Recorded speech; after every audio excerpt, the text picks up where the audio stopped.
Hi everyone, welcome to Annie Unleashed. I'm Annie. I'm a financial planner and a success coach and a single mother. And today I'm going to talk to you about how do you help your little ones, your kids, learn about money and budgeting, saving, spending, and all of that. And I have a warning that comes with this. So stay tuned. If you're a new viewer, welcome to the channel. I so look forward to your commentary. Also hit the subscribe button. 90% of the people that view my videos have not yet subscribed. It supports the channel so I can put out more content. And if you're a returning viewer and member, welcome back. Thank you for the support. If there's certain topics you'd like me to cover, please type it in the comments. I respond to all of them. All right, let's get to it. So what is the best way, I think, to teach your kids about money? Kids don't have a connection to the idea of money or an exchange of dollars and cents, right? We teach them that over time, especially nowadays when we do everything by credit card or phone tap and we pay for things. Our kids don't get to see the bills and the change that we use to pay for things. So the concept becomes even harder to understand. My tip for you is talk about resources. Now, don't use the word resources because they don't know what that really means. It's a big word for really young kids. But what you can do is incorporate it into the things you already do with them. So let me give you an example. If you're baking a cake and you have the option to share that with others, or maybe you're making a cake as a thank you for someone doing something nice for you. That's what my mom does. People drop off little gifts or goodies to my parents, and then my mom bakes and sends something off, a loaf of banana bread or whatever the case may be, as a thank you. So when you are making a cake, let's say, and you have the option to split it up into, let's say, 10 slices, you can ask your child, very important question, we've got 10 slices of cake, and usually your kids always want a little bit for them. Right? They always want to save some for themselves, especially if they like your baking. So you got 10 slices of cake, and we want to give some of these as payment, as a thank you to this person for the very nice thing that they did for us. It's a way of showing appreciation and gratitude. And is there any slices you would like to keep for yourself to have later? It starts to get them thinking in the mode of, I have this much limited amount of something, and I would like this much for me, and I need to give away some to somebody else, right? That is one way that you can start to practice with your kids about when you have a limited amount of something, how do we think about it in terms of what do we need to keep and what can we give away or what can we give or share with somebody? So give them an opportunity.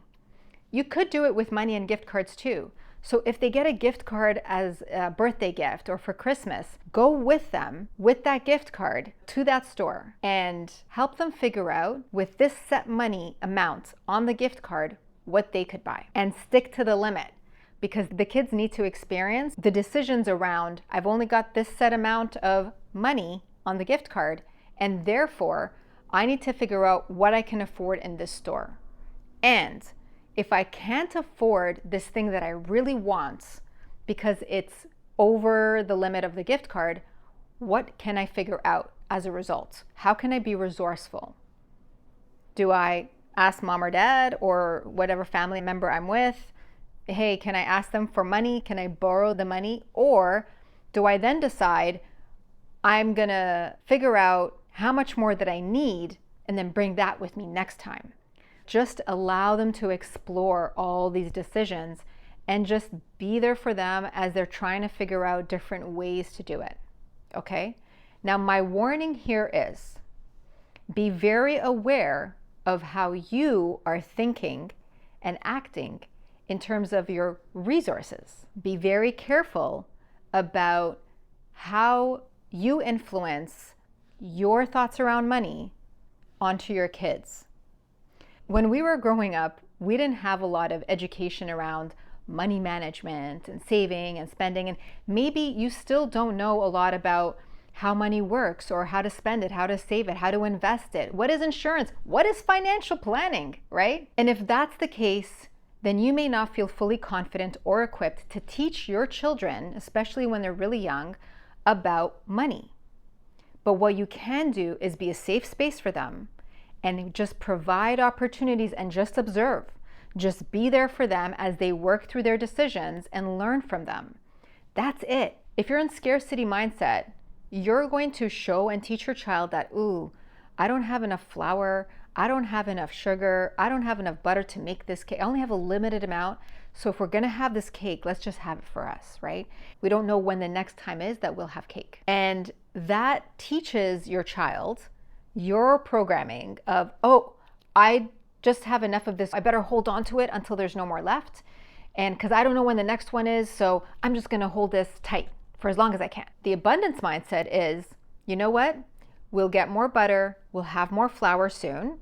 Let's enjoy this and let's share, right? Let's share part of this abundance with others because it gives us joy, makes us feel good, and it creates a cycle, a pattern, a healthy pattern of gratitude, of sharing, and knowing and trusting that what you need will always be there for you, right? What you need, whether it's supplies for cake baking, or whether it's money to pay for an activity, or whatever the case may be in your life.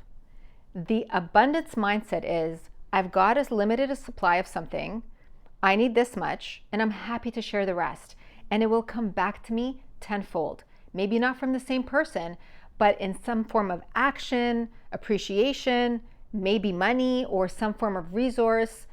Sometimes it's not always money that we need. Sometimes we need some food that somebody brought to us because we just didn't feel like baking or cooking that day. But man, somebody had some extra from whatever they made and they were happy to share it with us. And it just hit the spot. It's just what we needed in that moment. That is a form of abundance. So if you can teach your kids when they're really small about, you've got this much of whatever, you've got this many marbles, you've got this many cards, you've got this many stickers to share, you've got this much cake or muffins that you can share or keep, right? And allow them to make the decisions for themselves. That's really key. Regardless of what you feel is right or wrong, allow them to experiment with the decisions that they make. As children, there's no risk involved. If I give this muffin away and I keep one for myself, then I feel really good about who I gave it to, and I also got to enjoy it. If they want to give both muffins away, let them feel what that feels like so that they start to build that experience and that muscle memory of having a limited resource and what they decided to do with it. They can change their minds, so keep offering them opportunities. The most important thing that you can do for your kids is to keep giving them opportunities to make decisions and learn from them. It's not as important for you as the parent to tell them what to do or to warn them about spending too much or any of that. What's most important for your kids is to learn early on the practice of making decisions, seeing the results, and learning from them. You're not required to be a money specialist as a parent. You're not required to be a financial planner as a parent. But if you know a financial planner who's willing to take the time with you and educate you, then I highly recommend it. A big part of my job as a financial planner for my clients is educating them, giving them the information that they need to make smarter decisions. I don't make the decisions for them. I guide them, I provide them information like a parent, right? And then they know the consequences of each path, and then they get to make decisions and experience the results. So that is my tip for how do you start teaching your kids about how to manage resources that is relatable to them at their stage of life. If they're 4 years old, yes, you can start as early as 4. If they're 4 years old, if they're 6 years old, if they're 10 years old, their decision making evolves. I hope that helps in terms of how do you get kids started in terms of managing resources, aka money, as they get older, and how you as a parent can really just show up and be there for them whether you know how money works or not. It's really just about giving them the opportunities in every little way to make decisions, learn from the results, and have another chance to make different decisions next time. If there's more that you want to hear about this, more advice, more tips, please type something in the comment, and don't forget to subscribe because 90% of my viewers are not subscribed, and I would love to connect with you all. I will see you in the next video. Take care.